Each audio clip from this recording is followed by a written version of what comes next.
We're halfway home on this Wednesday. Thanks for tuning us in. This is Three Man Front. Conrad, Molly, Landrum. I'm Pat with you until 2 o'clock. The big story in college football yesterday, actually the night before, it came out of the great Pacific Northwest as a story started matriculating out in regards to John Mateer, the outstanding quarterback, the starter for the Oklahoma Sooners. So many people believe he's up for the Heisman Trophy. He's potentially going to lead Oklahoma back to the promised land. All of that, and then all of a sudden a strange internet report on Twitter from an AI reporter or whatever the case may be went back and started posting all these Venmo pictures of what apparently and allegedly was some things that were being done that some folks in the college sports world would view as a vice, and you can't do it. You can't bet on sports. Nope. So with that being said, we're going to our guy, boots on the ground in Norman, Oklahoma, from KREF Radio, guy that we were so happy to be able to hang out with in Atlanta, Georgia for a couple of days. And we're talking about Tyler McComas, who joins us now on Three Man Front. Tyler, I know your job has been pretty easy, right? Over the last 48 hours, just turn the mics on and let the folks go, right? That was basically it yesterday. I would like to point out that, Pat, my last two appearances with you guys is breaking down Kirby Smart's bathroom situation in Atlanta and now a Venmo transaction. So I like the way that this continues to Hey, one day we're actually going to talk X's and O's with you. And since Alabama and Auburn both are playing Oklahoma, we've got plenty of time You're to a do Swiss that, Army knife, Tyler. That means you got leverage, man. That's right. When you said boots on the ground, I guess boots on the ground anywhere. But no, it's yesterday morning when you and I were texting, Pat. I mean, it was storyline number one, and it was storyline number one on the day where you felt like you were probably going to get a 5-star edge player, right, which they did, by the way.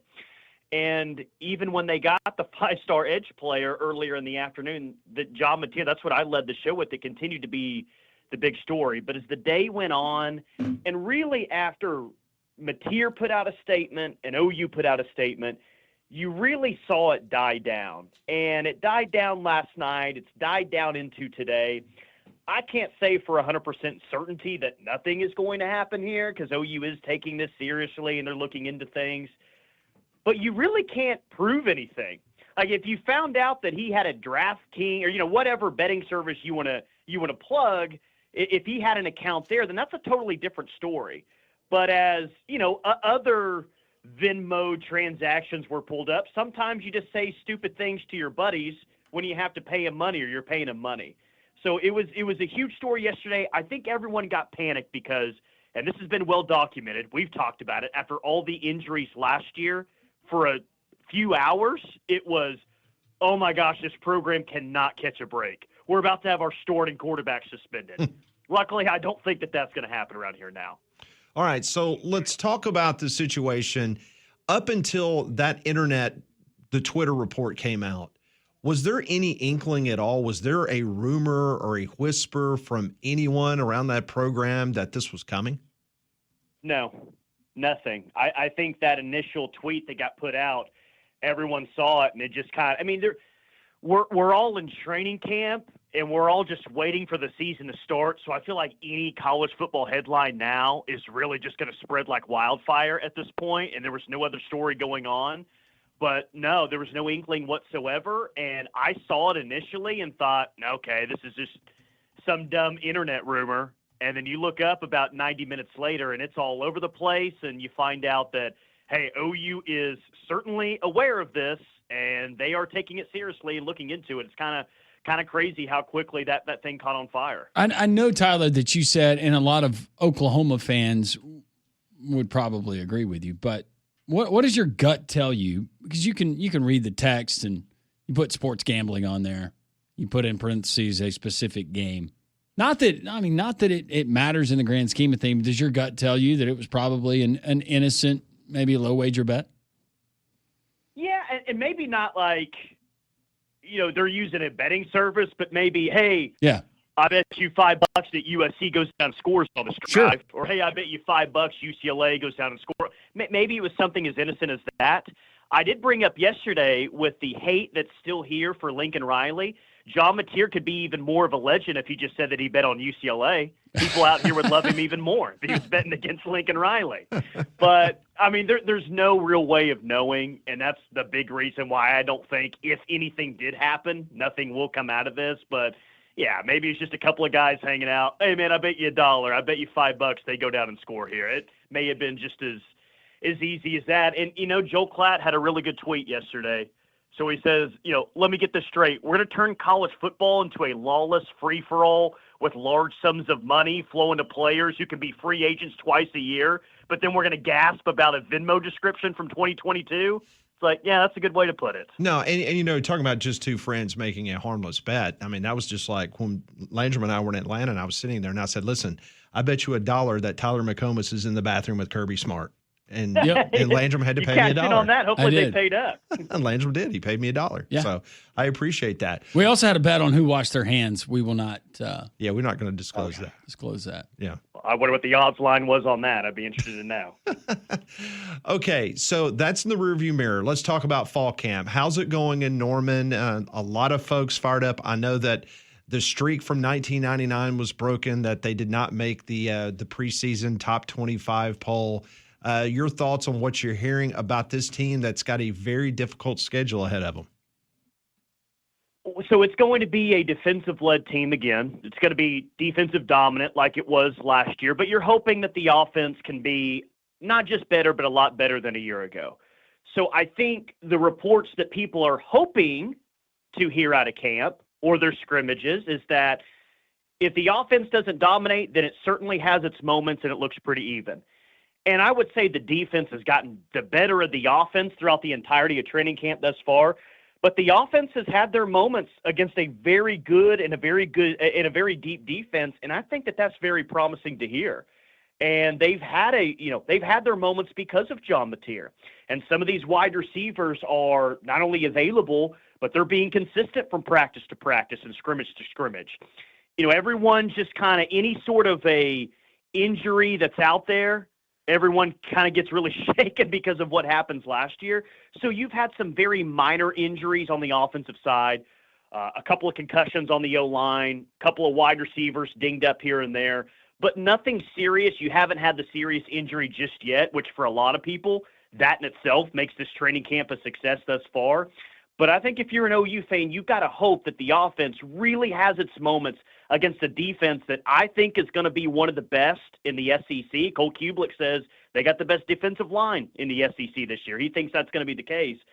So the offense has had its moments, and I think that that's very promising to hear about a team that is – honestly, guys, I would be pretty surprised if it's not the most improved offense in the SEC this year. That's me saying – how much better I think that they will be this year, but also realizing how bad that they just were last year. Tyler, for our listeners who have not familiarized themselves with quarterback John Mateer, is there another player that you could compare him to that maybe some of our listeners, our viewers, have seen in the past?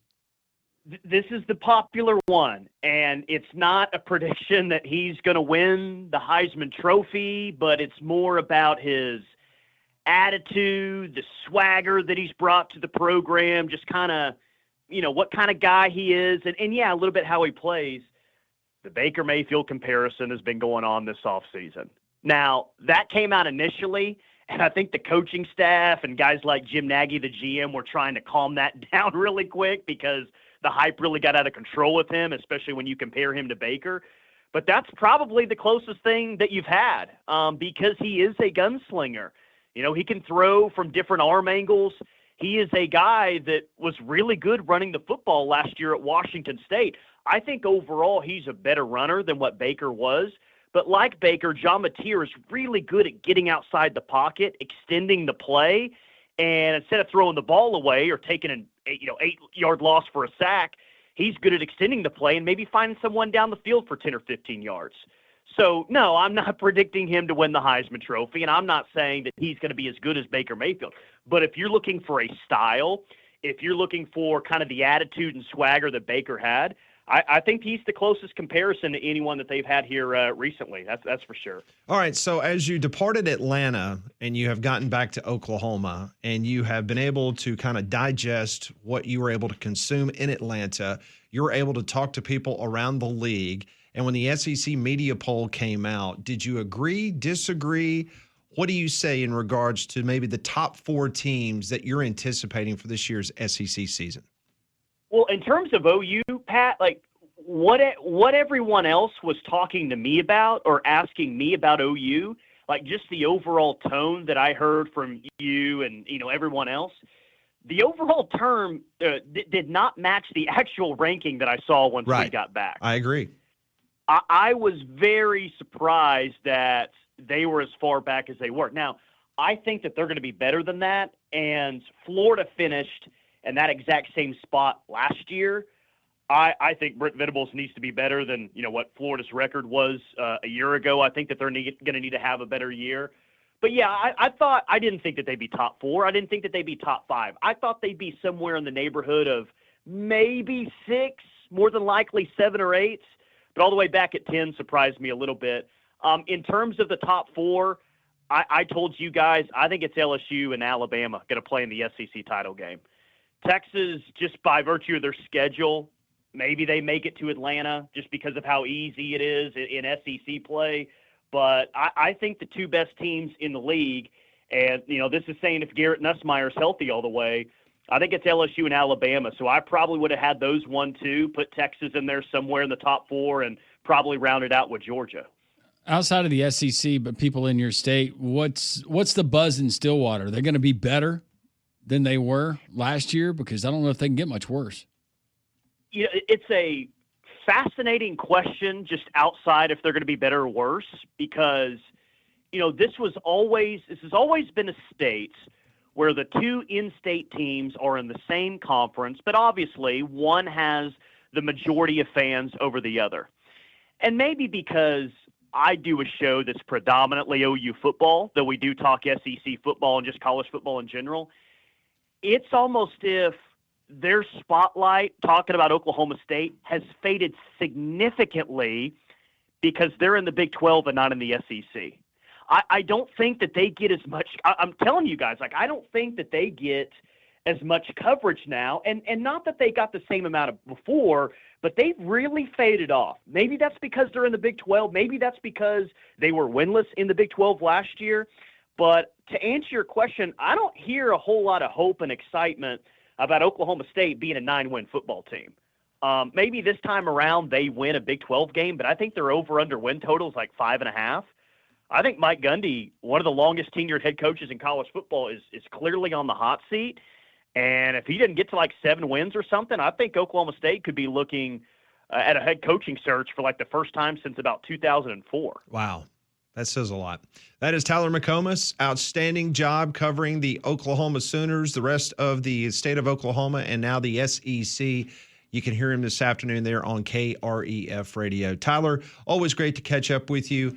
You got Auburn fans coming to Norman this year. You're coming down to T-Town, so it should be a very fun fall as we get ready to get things kicked off next week. We appreciate it.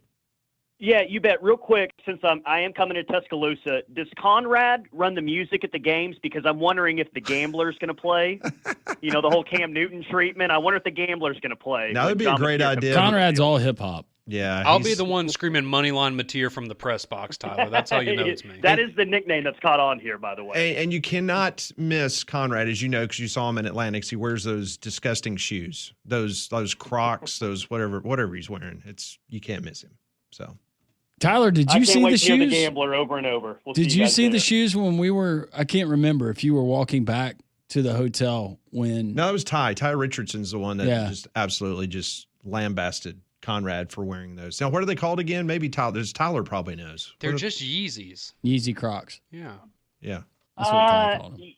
Aware, probably not going to catch me wearing those, but I don't think they're probably very big in the state of Oklahoma. I wouldn't think. I wouldn't think so either. No. Not particularly big in the state of Alabama. Hey, yeah, by the way, Tyler, they're not popular here either. But, I did see a dad wearing them at Universal in Did you Orlando. really? Yeah. Yeah. Okay. Good stuff. Hey, Tyler, have a great show this afternoon, man. And thank Mateer for giving you plenty of material over the course of the next couple of days. Nice one. That's a good one. Material. I'll have to use that. Talk to you guys soon. All right, see you. Take care. All right, that's Tyler McComas. Join us on the Higginbotham Hotline. You deserve solutions that are built for you. Higginbotham is your one-source solution for insurance, financial, and HR services. No score between Puerto Rico and Venezuela in the Little League World Series.